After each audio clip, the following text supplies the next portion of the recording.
نحمده ونصلي على رسوله الكريم أما بعد فأعوذ بالله من الشيطان الرجيم بسم الله الرحمن الرحيم إن هذا القرآن يهدي للتي هي أقوم صدق الله العلي العظيم سبحانك لا علم لنا إلا ما علمتنا إنك أنت العليم الحكيم.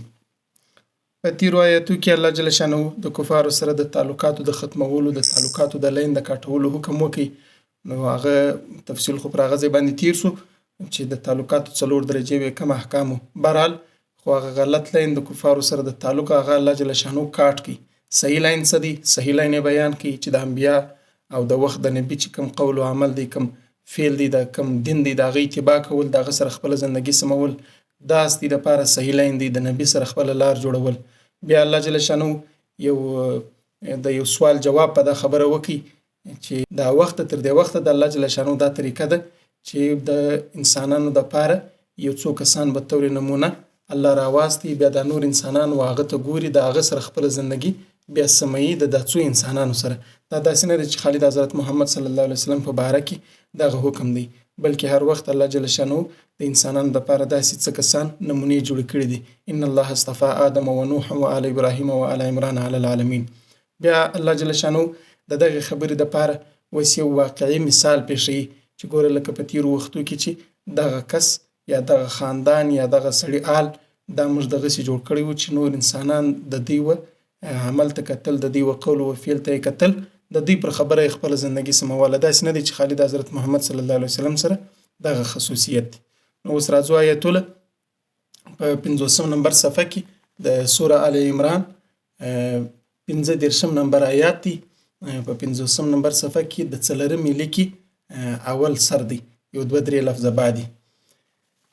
اذ قالت امرأة عمران ربي أعوذ بالله من الشيطان الرجيم إذ قالت امرأة عمران ربي إني نذرت لك ما في بطني محررا فتقبل مني إنك أنت السميع العليم فلما وضعتها قالت ربي إني وضعتها أنثى والله أعلم بما وضعت وليس الذكر كالأنثى وإني سميتها مريم وإني أعيذها بك وذريتها من الشيطان الرجيم فتقبلها ربها بقبول حسن وأنبتها نباتا حسنا وكفلها زكريا كلما دخل عليها زكريا المحراب وجد عندها رزقا قال يا مريم أنى لك هذا قالت هو من عند الله إن الله يرزق من يشاء بغير حساب هنالك دعا زكريا ربه قال رب هب لي من لدنك ذرية طيبة إنك سميع الدعاء فنادته الملائكة وهو قائم يصلي في المحراب أن الله يبشرك بيحيى مصدقا بكلمة من الله وسيدا وحسورا ونبيا من الصالحين قال رب أنى يكون لي غلام وقد بلغني الكبر وامرأتي عاقر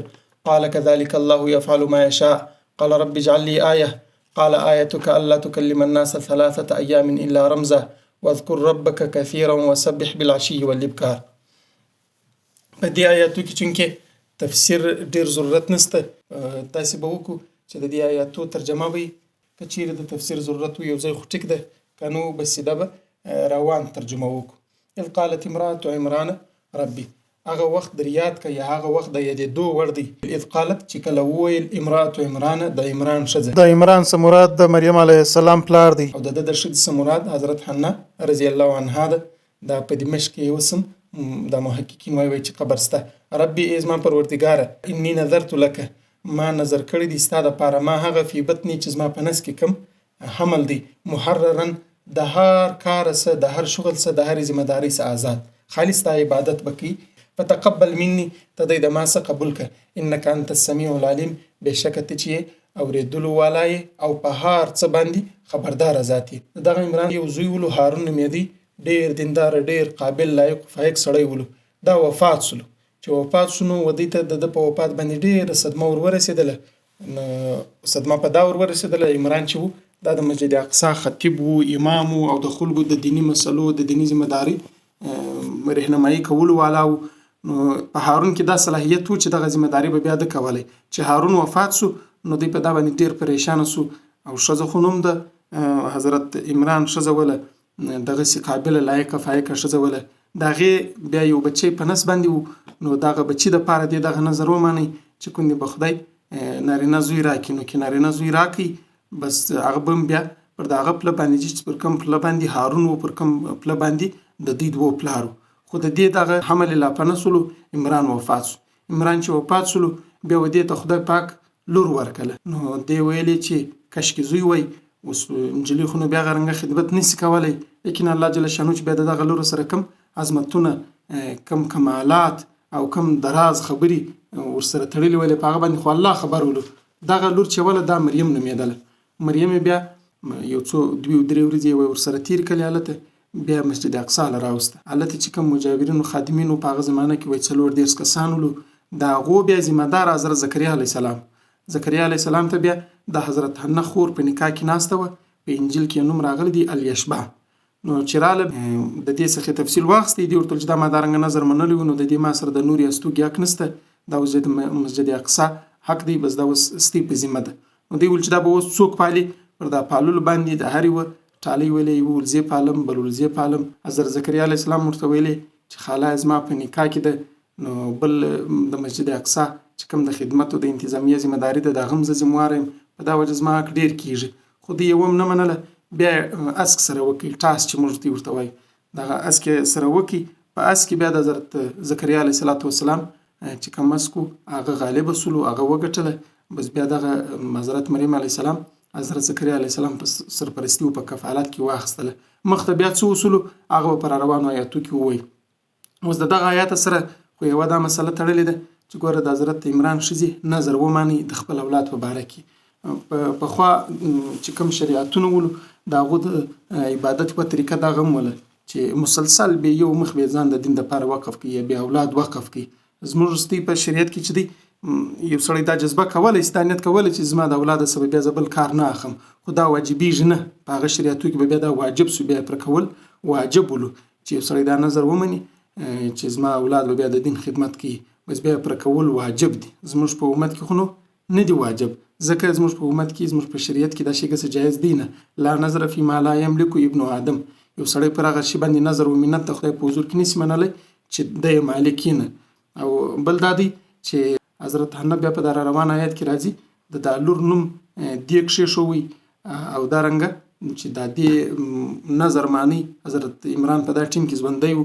د دې علماو دا مسله را ایستلې ده چې ګوره په د تیرو امتو چې کومې مسلې یا کم احکام زموږ په مذهب زموږ په کتاب کې بیان سي او خدای پاک یا نبی بیا د هغه نکیر نه بیان کړي، انکار او نفي نه یې پر کړي، نو بیا هغه زموږ د امت لپاره مسله ده. هغه مسله که جواز غوه زموږ د امت لپاره جایزه ده، که ناجایزوالی بیان سوی زموږ د امت لپاره ناجایزوالی دی، په دې شرط چې په بل ځای کې د هغه مسلې توړ یا انکار د نبی په خوله یا د الله په کلام کې نه بیان سوی. نو دلته د دوی مسلې بیان سوي دي. هغه یو دا دی چې د اولاد د تعلیم او د تربیت په معامله کې مور هم یو څه اختیار لري، او بل دا چې د کشنی د نامه په ایښولو کې هم د مور اختیار شته.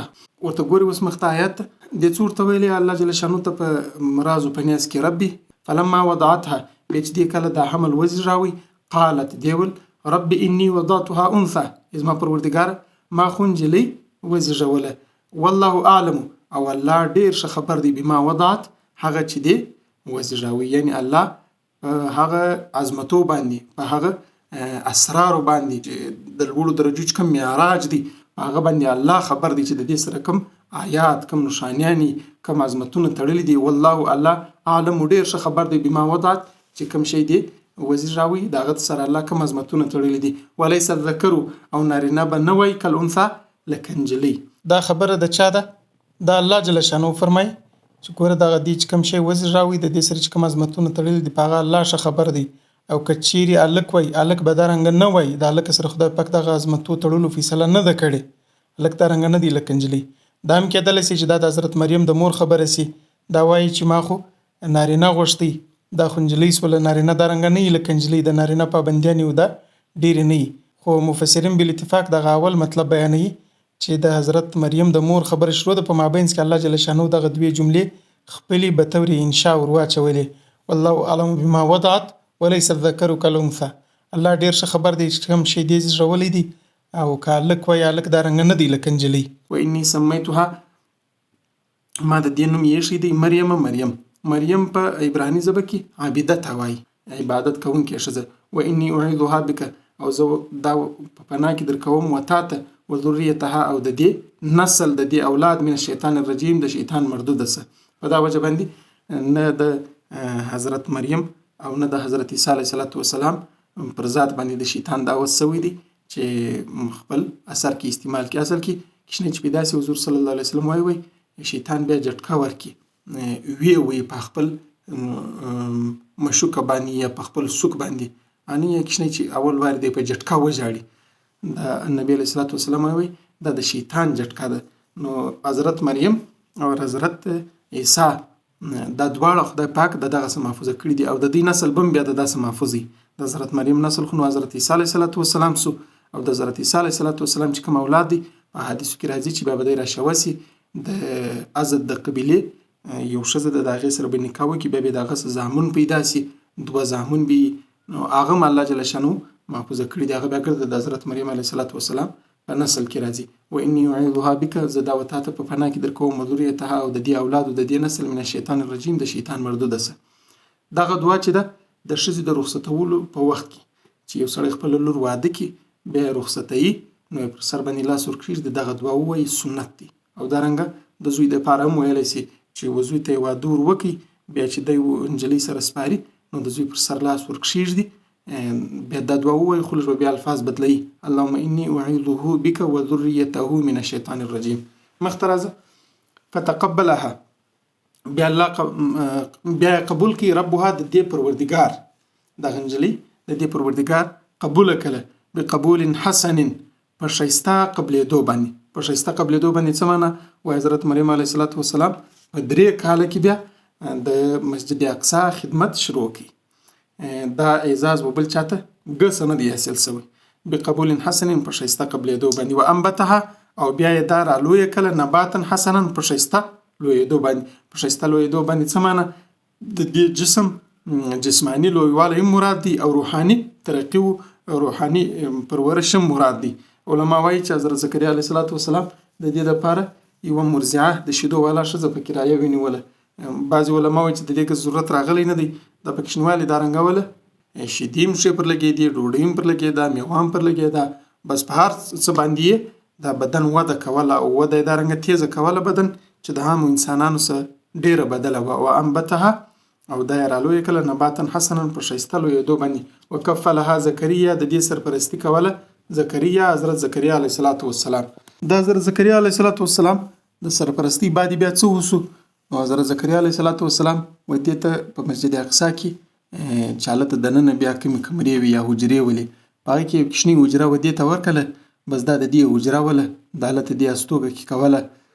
دلته خو بیا رالویه سوه بس عبادت و دعاګانې و د خدای سره راز و نیاز هغه د دې چې په ذمه باندې د مسجد صفایي و بله ذمه داري و هغه به هم کوله.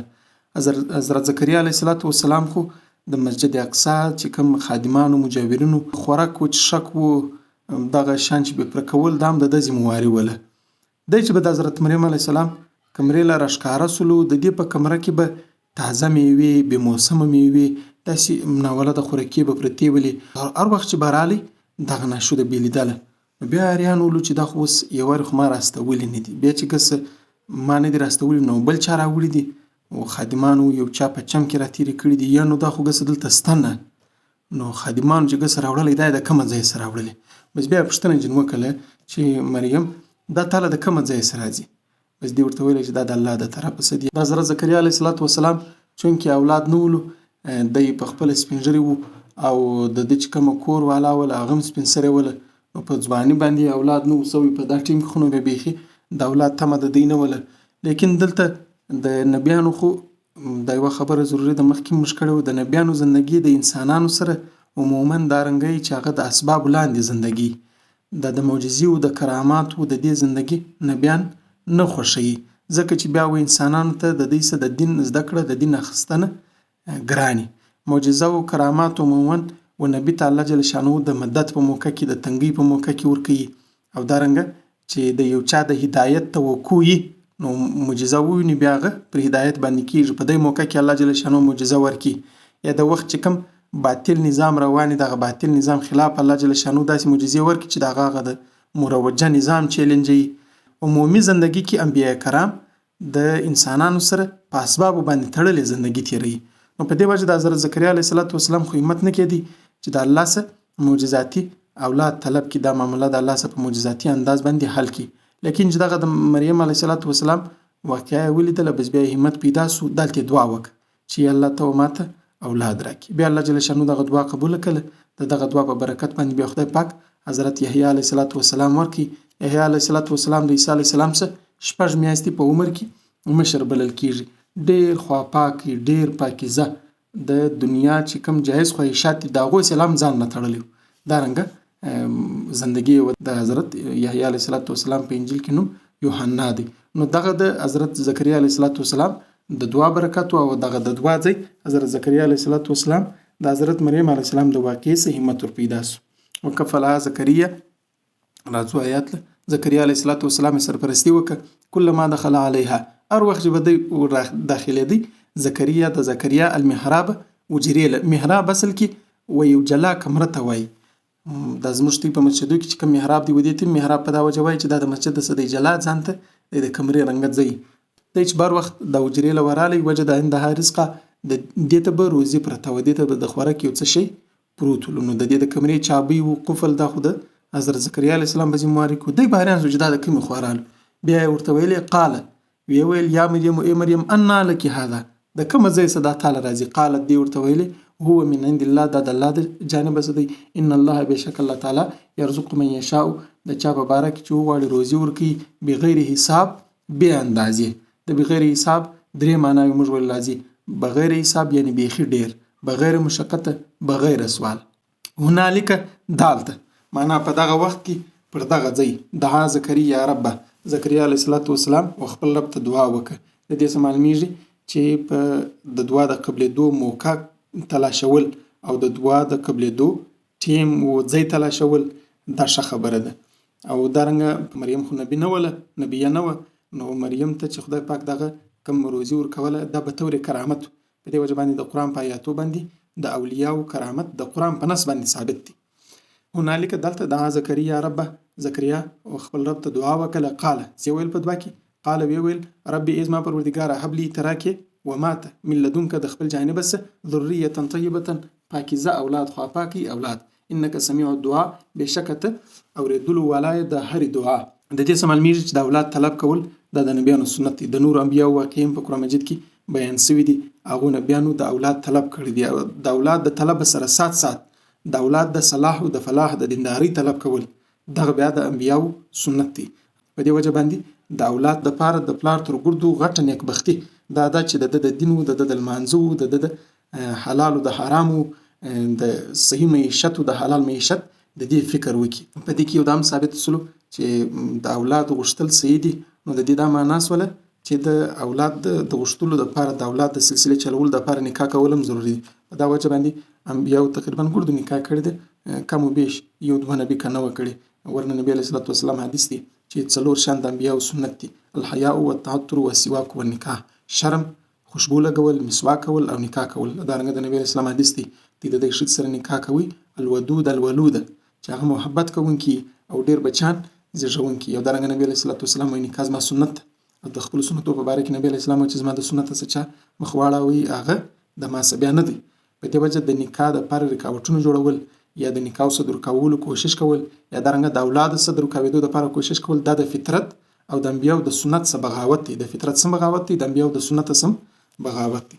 فنادته الملائکه د چې دا دعا وکړه نو فرشتو आवाज ورته ولګاوي وهو قائم او دی ولاړ یصلي فی المحراب منځ کاوي په محراب کې په خپل حجره کې ان الله یبشرک چې خدای پاک وته ته زیری درکې بیحیی په یحیی باندې مصدقا دارنګه یحیی چې هغه به تصدیق کوونکی بکلمت من الله د الله د حکم. د الله د حکم څخه مراد څوک دي؟ علما وایي چې د دې څخه عیسی علیه السلام مراد دي. ولی عیسی علیه السلام د خدای د کون چې کومه کلمه ده په دغه باندې پیدا شوی دي دا پلار د واسطې بغیر. بعض علما وایي چې نه د کلمت من الله څخه د الله احکام مراد دي، د الله دین مراد دي.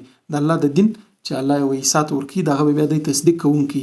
وسیدا سردار بي وحصورا دی به د لذاتو څخه خپل ځان ډیر رکاولو والا، د خواهشاتو څخه ځان ډیر رکاولو والا.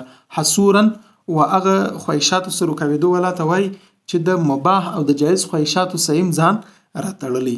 حضرت یحیی علیه السلام دارنګه انسانولو و نبی بی من الصالحین د صالحینو څخه بي. دلته یو سوال پیدا کیږي چې د نکاح کول ډیر افضل کار دی که د نکاح پرېښول افضل کار دی. د قرآن د آیاتو او د احادیثو چې کوم تفصیلات دي د هغه باندې علماو نتیجه دا راایستلې ده چې چیرې پر یو چا باندې د آخرت خوف دونه غالب وي چې بالکل د جایز خواهشاتو خیال هم بیا نه ورځي، د هغه دپاره بیا د نکاح پرېښول افضله دي. لیکن انسان خو انسان دی، د دنیا زندگی ده، دارنګه کسان په کروړو کې یو دانه وي، دارنګه انسان په دې وجه باندې عمومي د انسانانو دپاره نکاح کول افضل دي. که چیرې د آخرت خوف دونه غالب وي چې جایز خوراک، جایز څښاک، جایز ناسته ولاړه، جایز کپړې، جایز لباس، جایز کور و مکان، جایز اولاد، په دې کې لا هم د انسان سوچ نه بندیږي، نو د داسې سړي دپاره بیا د نکاح پرېښول افضله دي، ورنه نکاح کول افضله دي. اکثره نبیانو نکاح کړې ده. مخته راځو. قال رب انا یکون لی، زکریا علیه السلام ویلي ای زما پروردګاره انا یکون لی، څنګه به زما دپاره غلام الک. دغه سوال چې د وکړي چې څنګه به دا د دعا پر قبولیت باندې شک یا د الله پر قدرت باندې شک په دا وجه نه وو، بلکې د کیفیت د الله سره معلوماوي چې موږ خو دواړه فانی عمره میا بیوي یو، د هغه رنګه به یو، د هغه رنګه سپین ږیري به یو تبدیلي به په موږ کې راځي، یا به د مریم د میوې رنګه د اسمانه څه اولاد راکوي، د خرق عادتو د اسبابو څخه سیوا یو بله طریقه په کومه انداز به انا یکون لی غلام، څنګه به زما دپاره هلک وقد بلغنی الکبر وامرأتی عاقر، وقد او حال خدا دی بلغنی الکبر چې ما له سپین ږیرتوب راورسېده، یعنې زه سپین ږیرې سوم، وامرأتی عاقر ښځه مې وچه ده. وینې د دا ځای څه معلومیږي چې دا پوښتنه کوله پر قدرت باندې شک نه وو، کیفیت یې معلوماوي. الله جل شانه څه ورته ویل؟ قال ویې فرمایل کذلک الله، د هغه رنګه الله یفعلو کوي ما هغه یشاء چې الله وغواړي. دا فرشتو ورته وویلې چې پر دغه حال به یاست، د هغه رنګه سپین ږیري و سپین سري به یاست، خدای پاک به تا ته د هغه رنګه اولاد درکړي. قال د ویلې ربي ای زما پروردګاره اجعل لی آیه، ته ماته یو نښاني راک. قال الله جل شانه وفرمایل آیتک، ستا نښاني دا ده الله تکلم الناس، چې ته به خبرې نه کوي د خلکو سره 3 ایام 3 ورځې الا رمزن، مګر په اشاره باندې. ګوره د نبیانو خو جلا شانی، یو وار خو د مسرتو د خوشحالۍ په انتها کې دعا وغوښتئ چې هغه د دعا قبولیت یې وکړي، هغه چمې جنو وغوښتئ چې هغه چمې مې زده کړي، اوس یو نښاني م راکړه چې دا حمل شروع سي، ته ماته یو نښاني راکړه. نو یو قسم د خدای و نعمت ته د هواداري او د خدای د نعمت په مقابله کې زر د شکرګزاري جذبه ده. د ښځې دا فیصله سره کړې وه چې مازې بچی په حمل کې سو، بس موږ به د الله د شکرګزاري زندگی شروع کو تر هغه ساعته پورې چې تر څو پورې بچی پیدا شوی نه. دا نښاني په دا وجه طلبوله. الله جل شانه ایمان نښاني دا رنګه قبول کړه. 3 ورځې قدر بالکل د چا سره نو سګایدل، خالی تسبیح تحمید تکبیر دا رنګه د الله جل شانه د عبادت چې کوم انداز راتلی په ژبه باندې هغه کولای سو، چې نور خبرې براله به نسوي کولای، به خلکو ته په اشاره باندې کوله، نور کارونه بالکل ختم سو، بس دغه کار ته ورخلاص سو چې دا وکم کار ته دی خوشاله وو، وکم کار ته ځان جوړ کړو. الله جل شانه د نبیانو عجیبه شان جوړ کړی دی. واذکر ربک، ته یادوه خپل رب، کثیرا ډیر وسبح بالعشی، او ته تسبیح بیانوه په ماښام کې والابکار، په سار کې، عشی په عربي کې د ماپښین وخت چې داخل سي، د زیوال چې وسی د دا ټیم سه ویني بیا د لمر تر پټېدو پورې، دغه ټیم ته عشی وای. او ابکار سار چې سپیدې راوچاودل سي د دا ټیم سه ویني سي بیا د څاښت تر وخته پورې، و دا ټیم ته بیا ابکار وای. نو الله جل شانه ورته وای سار او ماښام د الله پاکي بیانوه. په دې آیات کې یو مسله دا ده چې که چیرې یو سړی په خبرو باندې یو شی نشي بیانولی، ګونګی یا بل وزري، نو هلته بیا اشاره هم د خبرو قایم مقام جوړېدلی سي. آخري خبره دا ده په انجیلو په بایبلو په دغه کتابو کې چې کوم راغلي دي د حضرت زکریا علیه السلام دغه واقعه په هغه کې دا لیکلي دي چې حضرت زکریا علیه السلام چې دا پوښتنه وکړه چې څنګه به یې دا اولاد، خدای پاک به طور عذاب بیا دا ورته وویلې چې ستا خوله اوس بنده ده، ته به خبرې نسې کولی. نو 3 ورځې بیا د ده خوله بندوله. لیکن د قرآن دغه آیاتونه چې بیا رانازل سو د دوی هغه درواغ و، هغه د حضرت زکریا علیه السلام پر ذات باندې تهمت بیا ښکاره سو، تحریفات و. په دې کې بیا غټ کردار د یهودیانو دا د چرچ د پادریانو دی، هغه دغه تحریف کې کړی و. نو قرآن دا دی چې دا رنګه نه و چې الله ورته سزا ورکړله، کې سزا ورکړې وای نو به یې ګسه خوله بندولی، یا د په مسرتو په شادماني کې د عبادت و د ذکر دپاره ځان تیاروي، په دا وجه یې نښانه طلب کړه چې هغه نښاني ښکاره سي نو به موږ په هغه عبادت باندې لګیا سو. الله جل شانو ګسه نښاني دی ورکړله چې بس نور کار بیا جم پاتې سو، بس په عبادت لګیا سو. هغه ورځ دی راپورته سو، خوله یې بنده وله، نور خبرې نه سوې کولی، بس سر یې خلاص سو چې دا دی اوس هغه د بچي حمل شروع سولو. بس د دغه ورځې سه بیا د شکرګزارۍ چې کومه درجه وله هغه یې ډېره کړله تر هغه ساعته پورې چې بیا خدای پاک حضرت یحیی علیه السلام ورکوي. الله جل شانو دې د قرآن سم اجر نصیب کړي. سبحان ربک رب العزة عما یصفون وسلام علی المرسلین والحمد لله رب العالمین.